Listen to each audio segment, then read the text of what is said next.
Bismillahirrahmanirrahim. Mohon izin Bapak Ibu, sebelum masuk ke materi, saya mau pantun dulu sedikit.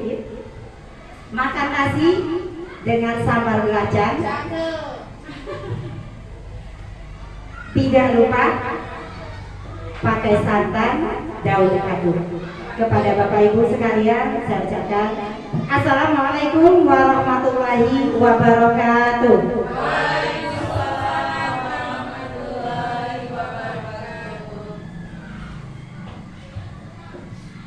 Yang terhormat Ibu Kepala Sekolah SD Negeri 5 Kota Pagaralam beserta Bapak Ibu Guru SD Negeri 5 Kota Pagaralam yang saya muliakan. Puji dan syukur kita panjatkan kehadiran Allah Subhanahu wa Ta'ala karena berkat limpahan karunia-Nya sehingga pada hari ini kita masih diberinya begitu banyak nikmat, terutama nikmat iman, nikmat Islam, dan paling utama adalah nikmat sehat walafiat. Amin amin ya rabbal alamin. Salam beriringkan salam senantiasa kita curahkan kepada junjungan kita Nabi Allah Muhammadin Sallallahu Alaihi Wasallam, kepada keluarga, sahabat dan para pengikutnya yang insya Allah tetap istiqomah di jalannya sampai pada akhir zaman. Amin amin ya rabbal alamin. Bapak Ibu sekalian, sebelumnya saya mohon izin kepada Ibu Kepala Sekolah. Terima kasih Ibu atas semua fasilitasnya yang sudah diberikan kepada kami untuk berjalannya kegiatan kami ini, sehingga kegiatan ini nanti insya Allah akan berjalan dengan lancar. Dan terima kasih juga kami sampaikan kepada Bapak Ibu guru hebat, walaupun dalam keadaan yang sangat sibuk yang luar biasa, namun Bapak Ibu masih sempat untuk menghadiri undangan kami yang telah kami sampaikan beberapa hari yang lalu untuk mengikuti diseminasi modul 1.4 tentang budaya positif. Bapak Ibu yang dirahmati oleh Allah Subhanahu wa Ta'ala, adapun tujuan kami untuk melakukan diseminasi modul 1.4 ini tentang budaya positif itu yang pertama, karena memang tugas kita sebagai guru untuk melakukan aksi nyata tentang budaya positif ini di sekolah kita. Kemudian yang kedua Bapak Ibu, saya ingin berbagi ilmu sedikit tentang apa yang telah saya dapatkan selama mengikuti calon guru pendidikan calon guru penggerak selama beberapa bulan yang sudah berlalu. Nah, baik Bapak Ibu, sebelumnya saya perkenalkan diri dulu. Nama saya Yeti Rusmaila, Sarjana Pendidikan Islam. Saya merupakan calon guru penggerak angkatan 9 dari SD Negeri 5 Kota Pagaralam. Bapak Ibu, kemudian tujuan yang kedua tadi, yang ketiga, saya ingin mengajak Bapak Ibu semuanya untuk bekerja sama untuk melakukan budaya positif ini di sekolah kita. Karena budaya positif itu harus kita lakukan bersama-sama. Ketika kita budaya positif itu kita lakukan hanya oleh satu atau dua orang saja, maka budaya positif itu tidak akan berjalan dengan baik.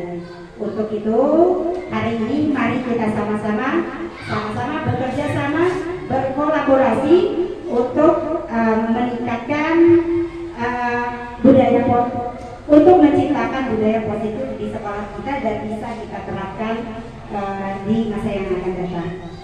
Bapak Ibu guru hebat yang saya muliakan, saya di sini berdiri di depan bukan berarti saya ini paling hebat atau saya yang paling banyak ilmunya, namun di sini kita sama-sama belajar, sama-sama kita untuk meningkatkan pengetahuan kita tentang budaya positif ini, sehingga untuk perbaikan sekolah kita yang akan datang. Baik Bapak Ibu, kita masuk pada materi kita tentang Modul 1 budaya positif.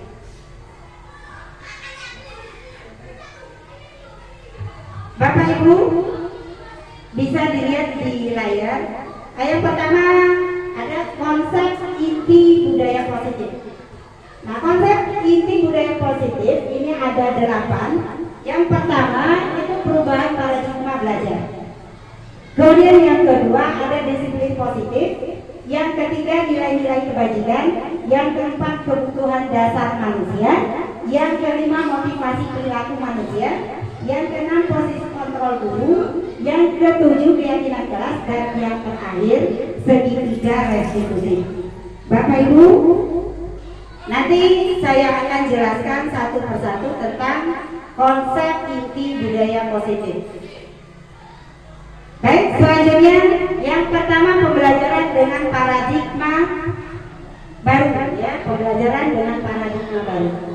Pembelajaran dengan paradigma baru merupakan pembelajaran yang dirancang berdasarkan prinsip pembelajaran berdiferensiasi, sehingga para peserta didik belajar sesuai dengan kebutuhannya berdasarkan tahap perkembangan sesuai teori psikologi modern untuk mewujudkan profil pelajar Pancasila. Bapak Ibu, yang di sini yang dimaksud dengan pembelajaran berdiferensiasi itu maksudnya guru melakukan pembelajaran dengan menggunakan metode-metode yang sesuai dengan kondisi anak. Itu Bapak Ibu ya. Nah, selanjutnya Bapak Ibu kita perhatikan di layar pelajar untuk yang profil pelajar Pancasila yang pertama beriman dan bertakwa pada Tuhan Yang Maha Esa. Itu bisa kita aplikasikan dengan kalau di sekolah kita sudah kita laksanakan. Yang pertama kita membiasakan siswa untuk melakukan sholat duha ketika hari Jumat. Kemudian berdoa sebelum dan sesudah belajar. Kemudian yang kedua itu berkebajikan global. Berkebajikan global itu kita bisa kita ambil contohnya ketika siswa kita itu dalam bersosialisasi di dalam lingkungan sekolahnya, mereka tidak membedakan antara suku yang satu dengan suku yang lain atau agama yang satu dengan agama yang lain. Kemudian yang kedua bergotong royong bisa kita terapkan, kita contohkan untuk siswa kita didik untuk untuk melakukan tiket bersama. Dan selanjutnya terakhir, ketika siswa itu bisa menciptakan sesuatu karya yang bermanfaat untuk sekolah atau untuk teman-temannya, seperti contoh di tempat kita, siswa bisa membuat hiasan dinding seperti yang di sini ya, itu termasuk kreatif. Kemudian selanjutnya bernalar kritis. Bernalar kritis itu dicontohkan juga bisa ketika siswa itu bisa menjawab pertanyaan guru dengan logikanya sendiri. Kemudian terakhir mandiri. Mandiri ini ketika siswa itu bisa menjawab atau mengerjakan soal-soal yang diberikan oleh guru-gurunya. Itu Bapak Ibu. Selanjutnya kita masuk ke disiplin positif. Disiplin positif berasal dari kata disiplina yang artinya belajar. Disiplina mengacu pada disiplin diri yang memiliki tanggung jawab terhadap apa yang dilakukannya berdasarkan nilai-nilai yang diyakini. Selanjutnya, disiplin positif ini merupakan salah satu cara penerapan disiplin yang bertujuan untuk menumbuhkan kesadaran serta memberdayakan peserta didik tanpa imbalan atau penghargaan atau yang bisa dikenal dengan reward atau ancaman atau hukuman. Nah, jadi Bapak Ibu, selama ini kita salah persepsi bahwa ketika kita menemukan siswa yang berprestasi atau mungkin dia juara dalam bidang dalam olimpiade dan lain sebagainya, maka kita berikan reward, dan ternyata pemahaman kita itu salah. Nah, di sini kami mendapatkan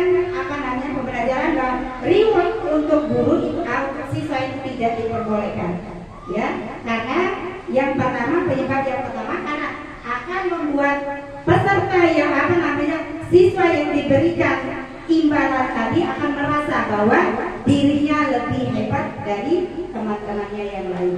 Jadi itu Bapak Ibu. Selanjutnya, sebagai pendidik tujuan kita adalah menciptakan peserta didik yang memiliki disiplin diri sehingga mereka berperilaku mengacu kepada nilai-nilai kebajikan yang universal dan memiliki motivasi intrinsik dalam perubahan perilaku ke arah yang lebih baik. Selanjutnya Bapak Ibu, di sini ada nilai-nilai kebajikan, nilai-nilai yang disepakati bersama, lepas dari suku, bangsa, agama, bahasa maupun latar belakangnya. Nah, di sini ada contoh nilai kebajikan institusi atau organisasi. Yang pertama, profil pelajar Pancasila yang tadi saya sudah jelaskan. Yang pertama, beriman dan bertakwa kepada Tuhan Yang Maha Esa dan berakhlak mulia. Kemudian berkebinekaan global. Selanjutnya gotong royong, kreatif, dan bernalar kritis. Bernalar kritis, mohon maaf. Selanjutnya Ibu Primori, ya, program atau PYP, ya.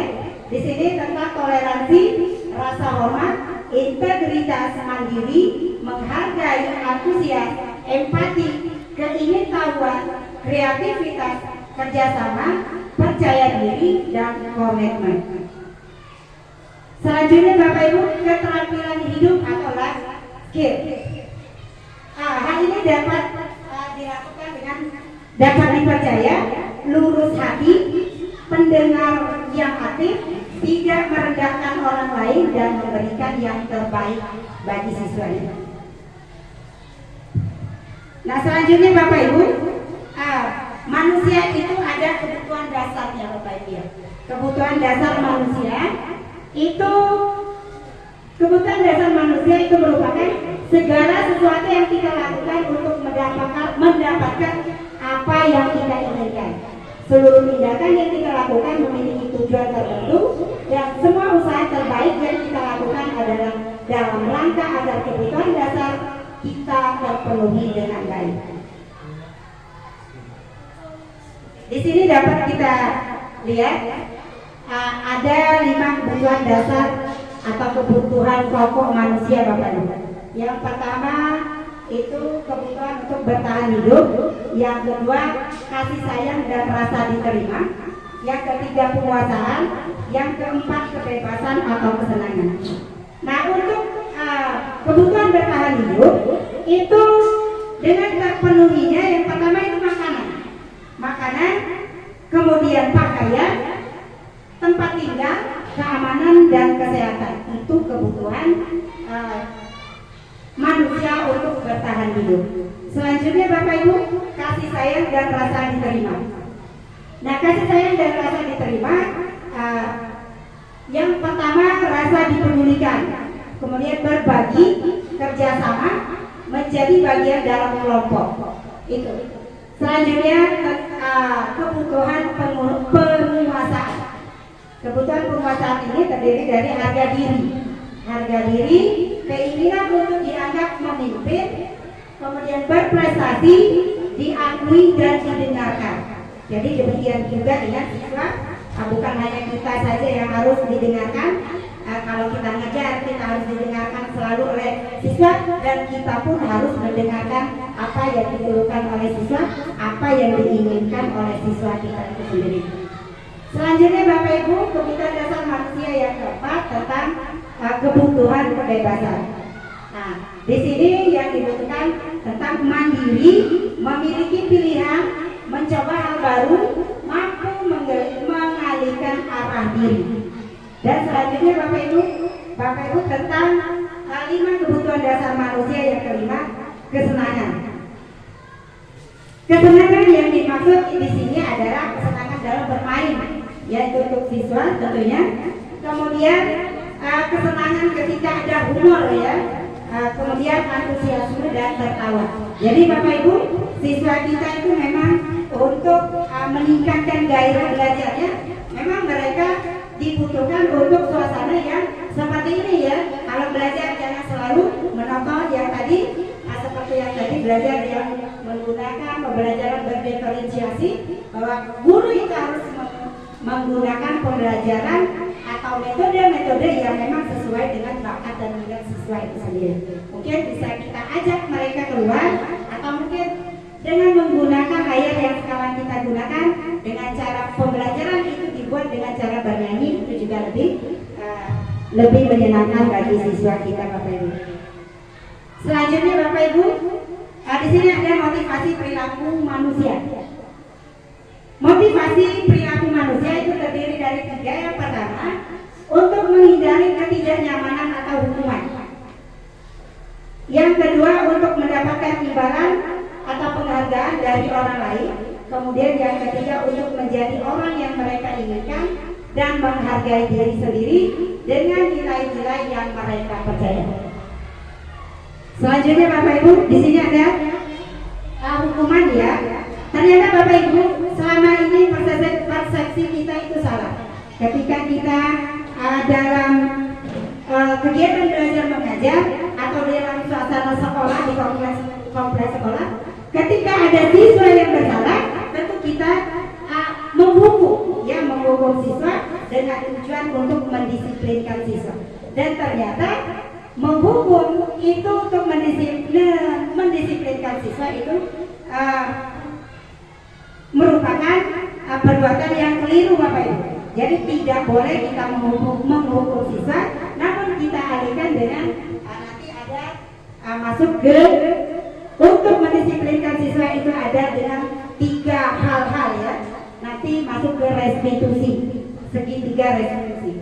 Nah, jadi kita lanjutkan dulu yang konsekuensinya. Konsekuensi itu harus terencana, Bapak Ibu. Ketika memberikan konsekuensi terhadap siswa itu harus terencana, harus disepakati sesuai dengan peraturan sekolah. Nah, nanti saya akan jelaskan juga dengan disiplin siswa ya. Kemudian murid tetap dibuat tidak nyaman. Kemudian sikap guru selalu memonitor siswa. Nah, itu pemikiran kita yang keliru selama ini. Jadi kalau selama ini ketika ada siswa yang terlambat, ayo kamu, misalkan push up kamu selama 10 kali. Nah, ternyata itu tidak boleh kita lakukan. Atau keliling lapangan kamu selama 3 keliling. Nah, itu ternyata tidak dibenarkan ya di dalam pembelajaran profil pelajar Pancasila. Kemudian restitusi nanti akan saya jelaskan lebih rinci. Mengenai restitusi ini adalah proses menciptakan kondisi bagi murid untuk memperbaiki kesalahan. Kemudian restitusi ini juga merupakan proses kolaborasi yang mengajarkan murid untuk mencari solusi sendiri. Nah, nanti saya akan jelaskan lebih lanjut mengenai segitiga restitusi. Nah, Bapak Ibu, selanjutnya di sini ada 5 posisi kontrol guru ya yang perlu kita pahami. 5 posisi kontrol guru itu yang pertama penghukum yang tadi sudah saya singgung sedikit. Yang kedua, guru sebagai pembuat merasa bersalah. Kemudian yang ketiga, guru sebagai teman. Yang ketiga, guru sebagai pemantau. Dan yang kelima, guru sebagai manajer. Kita jelaskan satu persatu, Bapak Ibu. Ini ada contohnya sudah saya buat. Nah, di sini sudah saya siapkan contoh penerapan 5 posisi kontrol guru. Di sini saya buat temanya siswa tidak memakai atribut lengkap saat upacara bendera. Jadi yang pertama tentang guru sebagai penghukum. Nah, ini Bapak Ibu. Contohnya hormat pada bendera selama 1 jam. Itu bagi siswa yang tidak memakai atribut lengkap. Kemudian yang kedua, guru sebagai pembuat merasa bersalah. Nah, jadi berapa kali ibu atau bapak harus memberitahu kamu selalu saja mengecewakan ibu atau bapak. Nah, itu kalimat yang merupakan guru sebagai merasa bersalah. Selanjutnya Bapak Ibu, contoh penerapan 5 posisi kontrol yang ketiga, guru sebagai teman. Nah di sini kalimatnya begini. Ayo dong ikuti aturan sekolah. Tolong bantu ibu atau bapak ya. Sekali ini saja. Ya sudah, tidak apa-apa. Lain kali jangan sampai berbuat seperti ini lagi ya nak. Jadi itu ya. Kemudian yang kedua, guru sebagai pemantau. Nah di sini yang cara mungkin kita lakukan. Kamu sudah melanggar peraturan sekolah. Kamu tahu kan konsekuensinya? Setelah pelajaran kamu beli atributnya ke koperasi dan jangan diulang lagi. Itu ya. Selanjutnya yang terakhir, ini yang sangat penting kita pahami, yang harus kita terapkan di sekolah, guru sebagai manajer. Nah, guru sebagai manajer ini sudah saya buat. Apakah kamu tahu kesalahanmu? Kira-kira bagaimana kamu memperbaiki kesalahanmu? Jadi itu. Selanjutnya Bapak Ibu, posisi kontrol apakah aku? Di sini saya sudah buat ya untuk kita bersama-sama berkolaborasi, saling berbagi ilmu. Kita diskusi sedikit. Nah, posisi kontrol apakah aku? Di situ sudah saya buat imajinasinya. Yang pertama, saya kecewa sekali dengan kamu. Kira-kira Bapak Ibu posisi kontrol apa yang cocok untuk kalimat ini? Saya kecewa sekali dengan kamu. Apakah guru sebagai penghukum, atau guru pembuat merasa bersalah, atau guru sebagai teman, atau guru sebagai penuntut, atau sebagai manajer? Kira-kira apa Bapak Ibu? Saya kecewa sekali dengan kamu. Guru sebagai pembuat rasa bersalah. Benar sekali Pak Ria.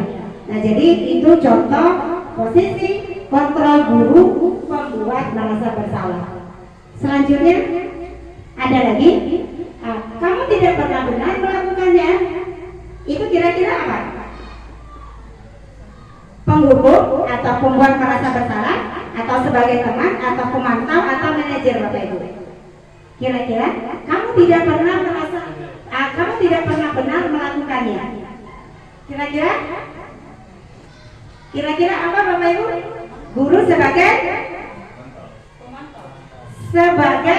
yang lebih tepatnya, kalau kamu tidak pernah benar melakukannya, guru merasa guru pembuat rasa bersalah. Itu ya Bapak Ibu ya. Yang selanjutnya itu lagi, apa rencanamu untuk menyelesaikan masalah ini? Kira-kira sebagai manajer. Bagus sekali. Selanjutnya satu lagi, ayolah lakukan diri Bapak Ibu ya. Sebagai apa? Sebagai teman. Benar sekali Pak Iqbal. Satu lagi, kamu tidak pernah mendapatkan nilai jika tidak mengerjakan tugas. Nah ini apa kira-kira? Guru sebagai penghukum. Ya, guru sebagai penghukum. Benar Pak Ade, Pak Bu Nopi, benar sekali.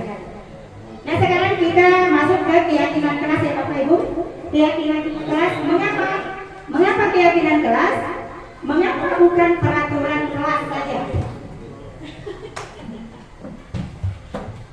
Nah jadi pembentukan keyakinan kelas itu yang pertama harus bersifat abstrak Bapak Ibu.